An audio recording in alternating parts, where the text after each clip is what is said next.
Hey guys, GM Josh here.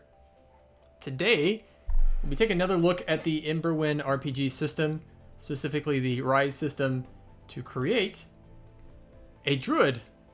This Druid's name is Vulcan. He is a companion to the warrior that we've created in a previous video, Tetsuo. Vulcan he's a tree spirit from the forest. He met Tetsuo one day as Tetsuo was meditating in the woods. He noticed a kindred spirit, noticing the calm and collection that Tetsuo had. The two became friends right away. And together they've been adventuring, traveling throughout the land to see if they can stop any sort of corruption from the Shadow Realm. So yeah, let's get started. We're going to be using the Emberwind Hero Manual to create Vulcan. Vulcan's going to be tier 1, and he's going to be a Druid. So moving right along, the first thing that we need to do for a tier 1 character in Emberwind is give them 20 hit points. Zoom out a bit here. Tier 1 selected already. Also need to do 4 defense and barrier values. Pretty standard for tier 1.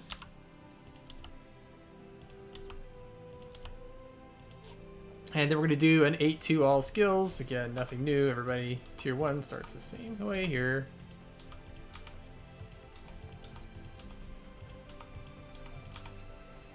And then a 1-2 all special action limits. So while I'm typing this in, let me talk a little bit about what makes the Druid in Emberwind a little special. They're really not much like their 5th edition counterparts. And you're not going to see wild shape. You're not going to be changing into different animal forms or much like that. What you're actually going to be doing is you're going to have a lot more sustain abilities as a Druid. And what sustains are those spell effects that you can continue going outside of your turn. Think of it sort of like concentration. For 5th edition, you can only concentrate one spell. Well, in Emberwind, you can keep a number of spells going based on your sustain limit. So while the Druid starts out with 1, you'll see very quickly in tier 1 you get a 2nd sustain, and I will even take a 3rd sustain, because I think that is actually where the power in this skill comes from, is the ability to run multiple spells on different targets. But we'll get to that, getting a little ahead here. Let's see, like all tier 1 characters, we are going to just do a pretty standard move. Nothing crazy here. Let's see, 2 critical, 10 accuracy, and 5 penetration. So I've actually played a Druid character already through a few scenarios, so I have a lot of opinions about them already. And the way I could describe the class is it's really like a slow burn, where it'll take you a while to build up the spells that you've cast on your enemies. But then after a few turns and you've built up those sustains, it's like you don't even really have to be in range anymore. You can trigger a sustain even if they're outside of the spellcast range. And after like 2 or 3 rounds, just all of a sudden you're dealing all sorts of damage on enemies that don't even have to be in line of sight anymore. It's pretty fun. It reminds me of, if you guys played the old MMO EverQuest, it reminds me of those kind of Druids where you'd stack up your dots and then run away and hide and all that. It plays a lot like that. But anyway, moving on, we're going to establish our aspect here for Vulcan. Let's see, Vulcan's deal. What's going to be your deal, Vulcan? Let's see. So the thing is Vulcan's chief damage spell is going to have piercing baked in. So penetration doesn't really mean much for him at all. What's mostly important to him is that he lands his attacks, because he still has to do a cap check to see if his cast lands. So I think accuracy in his case is much more important. So we're going to go precise, and that will put his accuracy at 12. If you forget how this works, basically in this system, the lower that you roll on your dice, the better. You'll start out by rolling a d20. If the number that you've rolled is less than or equal to your critical, you've rolled a crit, and crits are great. Well, the critical, basically you do max damage, it bypasses your enemy's armor, and you kill it quick. If you didn't roll a crit, what you do then is check your accuracy score. If you've rolled less than or equal to your accuracy score, you've hit. And then you move on to penetration. If you've rolled your penetration or lower, you've bypassed the enemy's armor, and then you don't have to worry about their barrier or defense values. But what that comes to play in the Vulcan, as I said, that most of his abilities have what's called piercing already. So penetration is less important to him, but we'll get into that when we talk about his abilities, and then later on we get into play. But back to this, looking at defensive stuff for Vulcan. This is tricky here. I'm thinking that he's probably going to stay out of melee range. So I'm going to build to that way. And my thoughts are like, pretty much all of his abilities have a range of 5. So he doesn't really ever have a need to get it in dirty. And in fact, his buddy Tetsuo, that's Tetsuo's thing. Vulcan's going to stand back. So I'm not going to really invest points for defense in toughness and resistance because I don't think that they're going to come into play too much. Could be a bad assumption. What I'm instead going to invest is dodge and willpower. Willpower is what you mostly roll when you're dealing about resistance to spell effects, and dodge is usually like long range attacks have to deal with dodge. So I'm thinking things are going to be throwing stuff at him from far away, so dodge and willpower are probably more his deal. So looking at it, let's see. Do we actually not have anything that gives dodge and willpower? I don't think that we do. Very interesting. So what do I think is more important for him, dodge or willpower? Actually, I think for him, willpower is probably more important. Dodge, he can take some hits, but willpower tends to be spell effects that are terrible. So what I might actually do is go willful for willpower, toughness, and 3 hit points. That sounds right. Actually, no, I'm going to go back on that. I'm going to do Defiant. So resistance is mostly from spell effects, so I'm going to do that. I'm going to go resistance, willpower. Let's do Defiant. So his resistance is now 5. And willpower is now 6. Okay, where I had to think about what I was going to do for the offensive and defensive aspects. For utility aspect, there is really no thought at all. We're going to do focused, because we want another sustain. And when we start talking about his class actions, become very obvious what I'm going for. I'm going for that 3 sustain limit for him, because that's how he operates. All right, so moving along, we're going to skip step 3, because the attribute part of step 3, because we're not doing that. We're going to move into occupations or doing skills. So my last video, I screwed up on this. You actually get 3 minor skill improvements of a +4. I just did 2, but I went back and fixed it. And then you get 1 major skill improvement. So you can go through if you want, and you can pick yourself an occupation, and that'll help you decide. I kind of know what I want with Vulcan, so I'm not going to really pick a specific occupation for him. So his major skill upgrade, I think what I am going to do, let's see. Here I said I knew what I was going to do, and I don't know what I'm going to do. Let's do, I think, you know, when I've been playing, acrobatics has come out to actually be pretty important. So I'm going to make that his major skill. His major skill is going to be acrobatics, so it's going to be a 14. And then he's going to get 3 minor skill improvements. Let's do athletics. So I get 2 more. He's going to do focus. And then for my last one, let's just do a knowledge, because, you know, he's a druid. He should know things. All right, and maneuvers. This is going to take a little bit more thought, because whenever I've previously played with Vulcan, or I've played a druid who wasn't Vulcan, I just haven't really been able to pick out a maneuver for them that makes sense. So I'm going to go through and carefully consider here what to do. It's just hard because, like, penetration doesn't really matter to him.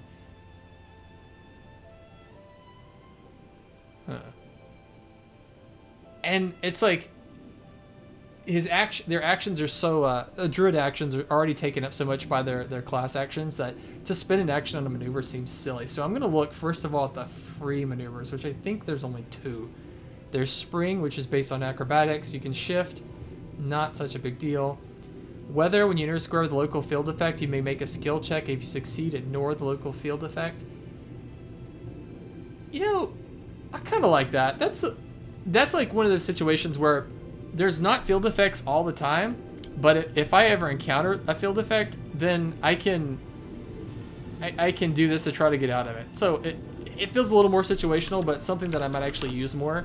And since it's a free action, I will remember it, and it won't be that it won't be that balance of should I do this maneuver, which isn't very strong, or should I just do my class actions, which I would always be more inclined to do.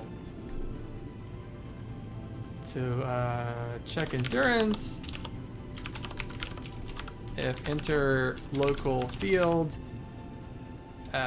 ignore effect. Yeah, that's vague enough that I will not remember it, but you know, maybe. And it's a free action.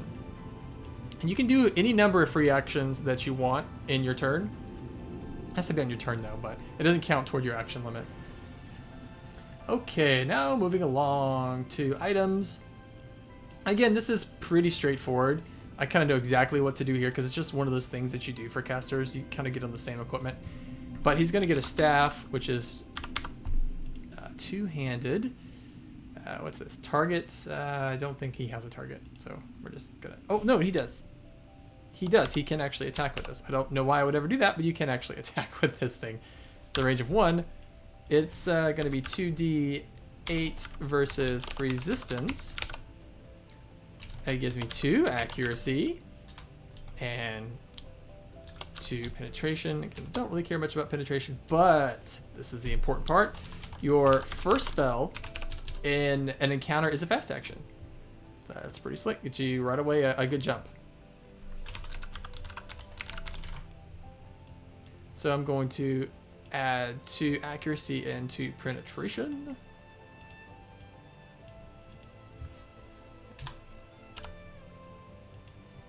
So someone asked me, you know, this equipment that I'm putting on here, I'm about to do the ranged item. Do you only get these bonuses when you have those things equipped? And the answer is no. You don't have to like specifically say, hey, I'm gonna equip my staff and then only worry about those bonuses when it's equipped. You have the bonuses for both weapons going all the time, and you don't have to really worry about holding one or anything like that. They've completely in the Emberwind taken that out of the equation, which I really love. You don't have to worry about what am I holding. No, just make a melee attack if you want, either using your staff or you make a ranged attack, and then you're using the ranged weapon. That's just how it is. Your character will do all that behind the scenes. So let's see here. We're gonna do yeah, we kind of have to do, we can't do an offhand item because my staff is two-handed, so. But we are going to do, I think we're gonna do a wand. Yeah. Range is 5, specifically because I want that wand bonus. It's +1 crit. Doesn't come up too much, but when you do hit a crit, it's really great. I'm gonna make a character at some point that's a crit build because, like, when you roll that crit, you're like, oh, max damage, avoid all armor. It feels really good. It's good. I'm gonna chase that feeling someday. Okay, so armor. I'm gonna fill this out. Wand. So robes, light armor, or heavy armor. You know, let me take a look at my vice because I really don't remember it. I have dodge of 4 and a willpower of 6 and resistance of 5. You know what? I'm gonna go light armor because I wanna add to my dodge a little bit. It's not much. Tier 1, it's not too much, but you know, it is what it is. Again, I don't want to worry about toughness because if he's in melee range, something's bad. Things have gone wrong. Things went horribly wrong. Okay, moving along. Okay, now we're going to talk about class actions. Class actions, I get to pick 6 of those, and that includes actions or traits, and then 2 class tide turner actions. Let's take a look at the Druid. The Druid. Looks impressive. All things grow, all things wither, all things die. Hopefully my enemies, and not Vulcan. So regeneration magic, you can harness the healing powers of the earth to help your allies shrug off debilitating or even fatal wounds. Degeneration magic, cripple and wither your enemies with the brutal indifference of the natural world. Growth magic, imbue you and your fellow heroes with magical energies to make you stronger, faster, and fiercer in combat. Oh, that sounds good. Now, first of all, looking at traits, I know right what I'm going to take right off the bat. And that is Beast of Burden. Because I want that extra sustain. And it's passive, runs all the time, don't have to do anything. But now we can run 3 sustains. which is really slick. And then the next one, you know, I haven't really been too impressed with the other class traits when I ran him earlier. You know, I guess natural stride to move an extra square, you know, it's just pretty situational. And I was actually a bit like underwhelmed with all the blooms. What you can do with bloom is you can, on your turn, you can spend a free action to take off any of your sustains to do immediate damage. It just never came up. It was always better to run the sustains than actually waste them on something. You know, maybe if bloom bloom regeneration, which is the one that takes off your heals and gives you the immediate heal. Maybe if that was like a trigger, I would see it, but I don't see the need to do regeneration to kill off my sustains to get heal. Like I just don't. I never came up. It was never useful. But moving along, it just means we're gonna take more of the class actions. We're not gonna do Wild Spring. Not too impressed with, you know, giving me a fast action for just a +1. Just doesn't seem worth it. But the next one, we are definitely taking Wildfire. This is part of the magic of the Druids, and you notice how I'm clicking sustain. I'm going to talk about that for a second after I've checked all the boxes and tell you how this works, because it's a thing of beauty when it's going. So it's 1d6, and you're like, oh, 1d6 is weak, but piercing, so you don't ever have to worry about their armor. It always goes through. And the sustain effect is it's a repeat effect and deal that damage also to adjacent foes. So let's unpack this. I'm gonna type it, and then we're gonna unpack this and talk about all this awesome. Yeah, let me fix it first. We're gonna repeat the effect and also deal damage to adjacent foes. And it is a slow, because man, if it wasn't, it would just be way too overpowered. So let me talk about this awesome spell. Okay. Now, what you do is you target somebody and you cast it on them the first round, and you know, it just does a paltry 1d6, although it's piercing, and that feels a little disappointing. But then the next round, you spend one of your sustains and you re-trigger it again, and you do 1d6 again, piercing. And also adjacent foes. I always forget about that. It becomes an AoE at that point. But then you can cast Wildfire again, do 1d6 piercing again. But then the third turn that comes around, you could spend 2 sustains, since you've cast the spell twice on the same target, and hit them with 2d6 piercing right up front. This is without you spending any of your class actions or any of your other actions, just spinning off your sustains. You can keep stacking these, and with a sustain limit of 3, I can run 3 of these on somebody and trigger 3d piercing just at the start of my turn and have all of my actions left.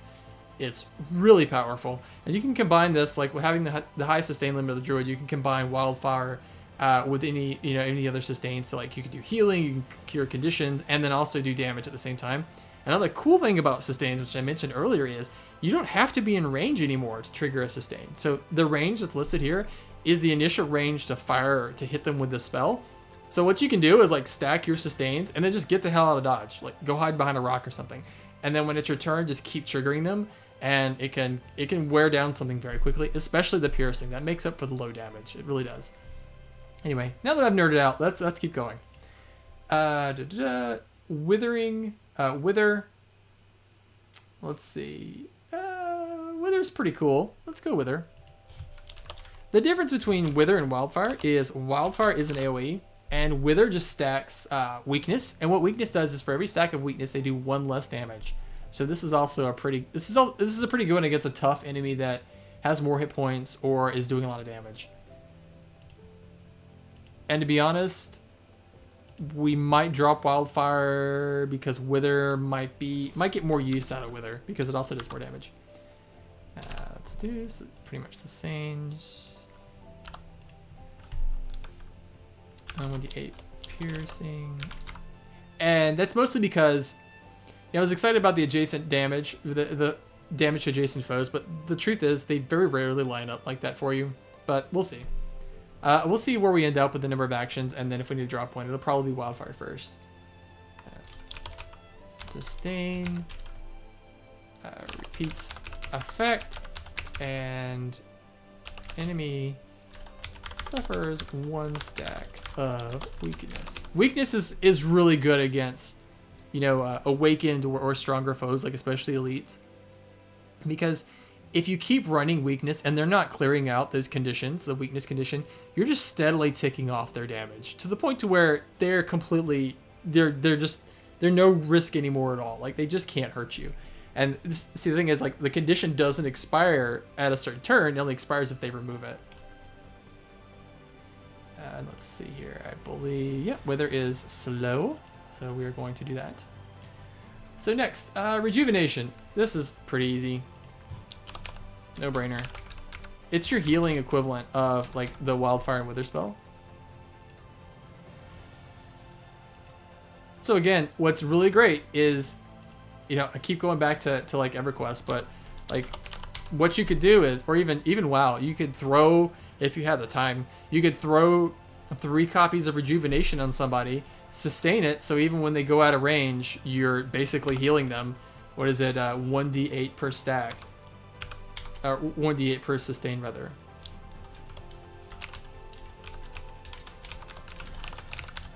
So yeah, they can...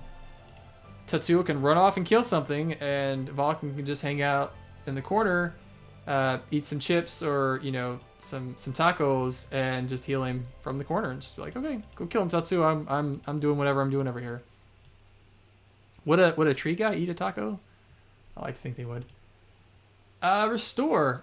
Yeah, that's a pretty easy one too. So Restore also clears conditions. It's a sustain. So you can see quickly that the reason I went with so many sustains is because like that's like all the Druid spells are sustains. And you don't have to sustain a spell every turn. You can just cast it once and get its effect. But the sustain is a good thing. Like if you know something's coming, or you know you want to build that slow burn that I was talking about, that's where a sustain can really come into play. Remove up to 2 stacks of 1 condition from target hero. Effect. Repeat. Effect. And I don't think... Restore. Yeah, restore is slow. That's unfortunate. It's really unfortunate.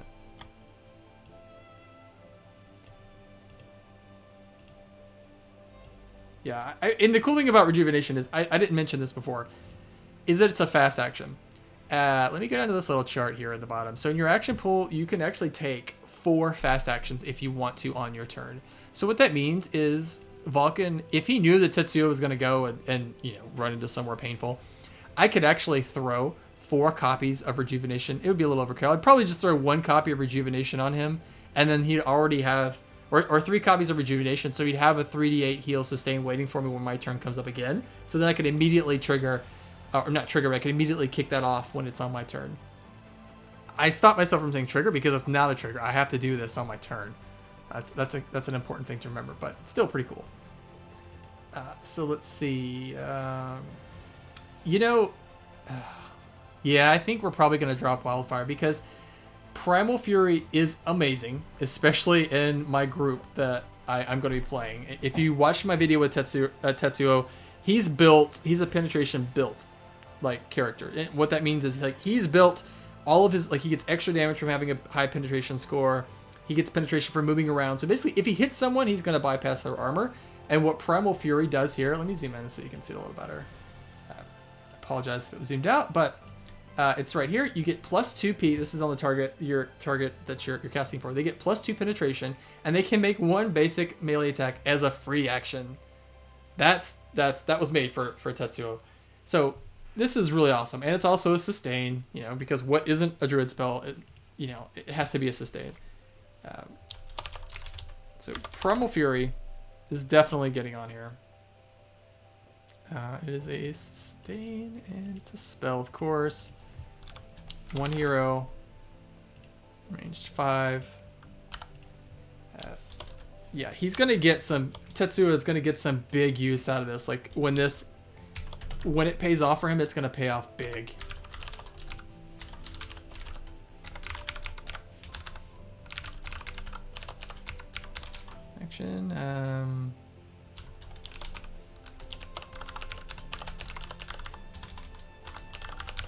repeat effect. Where are you? Slow. Okay, so it's slow.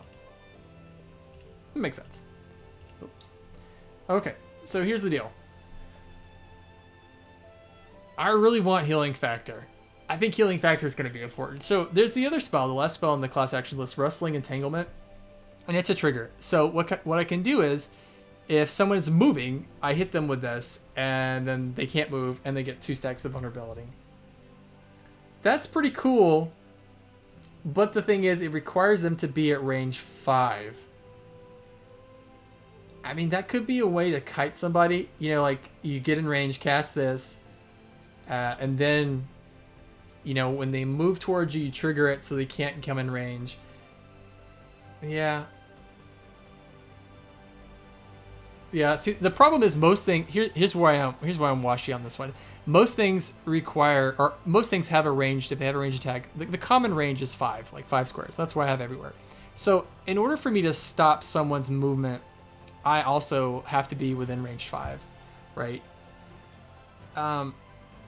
It's like, if they have a ranged attack, they'll still be able to hit me if I can stop them with this trigger with the ranged attack. I guess it would stop things that are melee-based from getting close, but still pretty situational, you know?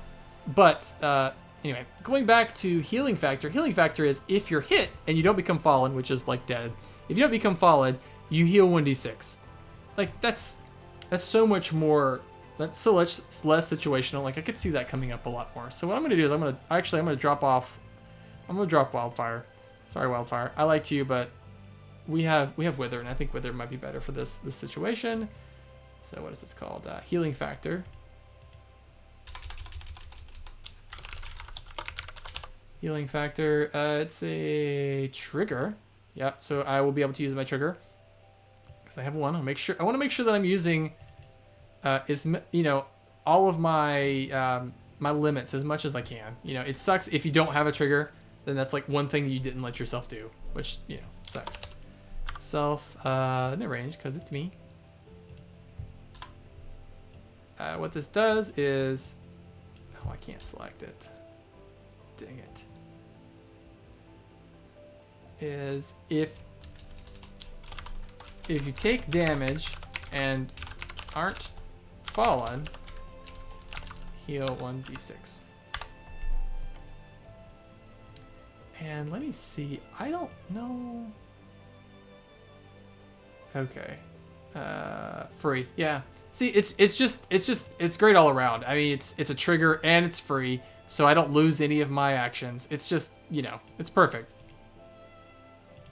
So I can only do it once in a turn, or once in a round, a combat round, but, you know, because I only have one trigger, but it could mean the difference between life and death. It could be. It could. It's possible. Now, the class turner actions, there's no choice. Like, there's 2 on this list that are so amazing that you just have to pick them. The first is Gift of Life, which raises someone if they're fallen, if they're knocked out. Like, you bring it back. You can only do it once in an encounter, but, you know, it's just, you gotta do it. You gotta do it. You can't do it to yourself. You can't bring yourself back from the dead. Yeah, just in case you're wondering, you can't do that. Oh, and also 10 hit points. You know what? I'm wrong. You can do this multiple encounters. They don't have an encounter limit, so you could actually do this twice because you have 2 Tide Turner charges.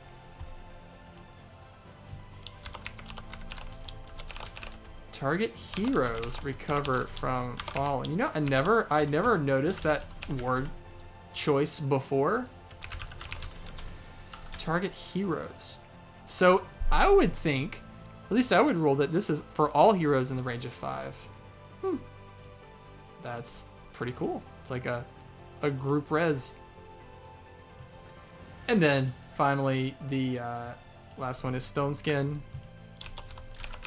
It's a trigger, so we now have 2 triggers that we could use. And it's just yourself, so you don't have to worry about range. But what makes this one amazing is that if you're going to take damage, you can just do this and say, nope, no damage at all for the rest of the round until your next turn. You take no damage. So that's pretty ridiculous. The only thing is it does require a fast action. If you would. Let's see if I can spell this. Would take damage instead. Take no damage for, let's just say until your next turn.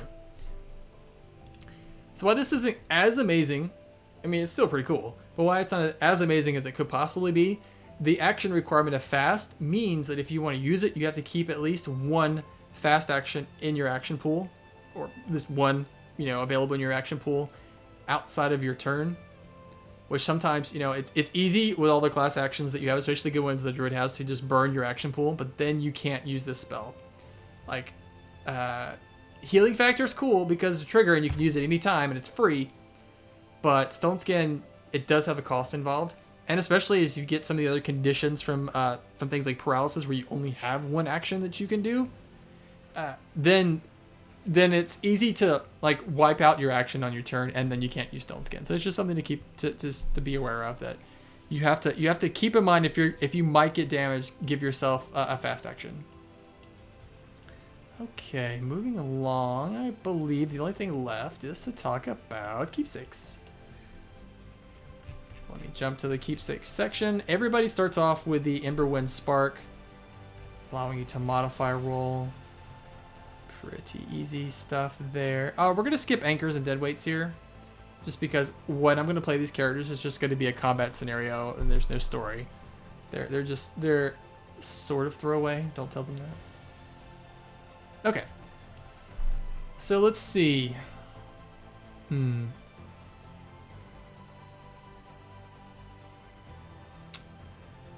These are difficult because there's a lot of good ones here for a Druid. A lot. I like looking at the ones that are like per milestone or per combat because they're usually like ridiculously amazing.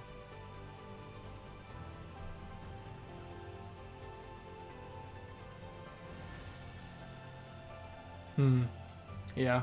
I did not plan which one I wanted here.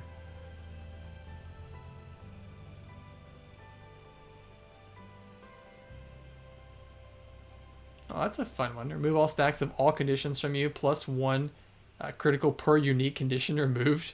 That's fun. Let's see.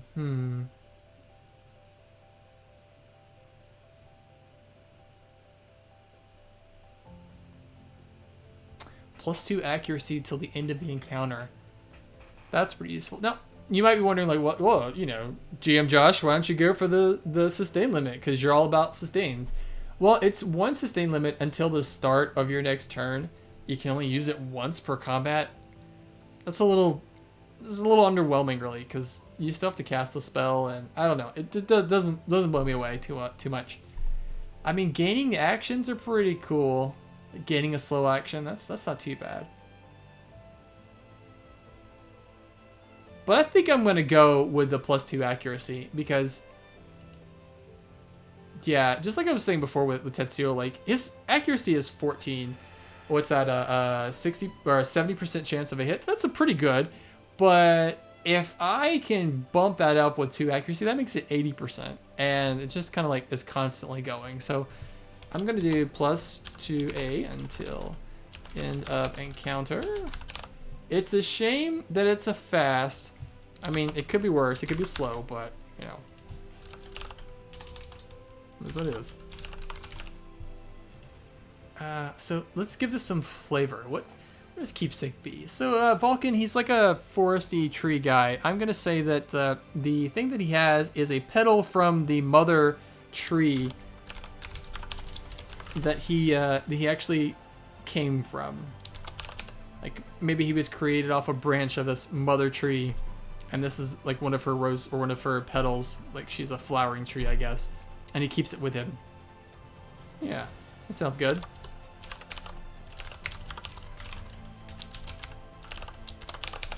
Yeah, flower from his mother tree. Well, let's see. I think with that we are done with Vulcan here. He's in a pretty good spot. Yeah. You know what? I'm looking at his hit points. I think I missed a hit point addition, but I'll go back and fix that.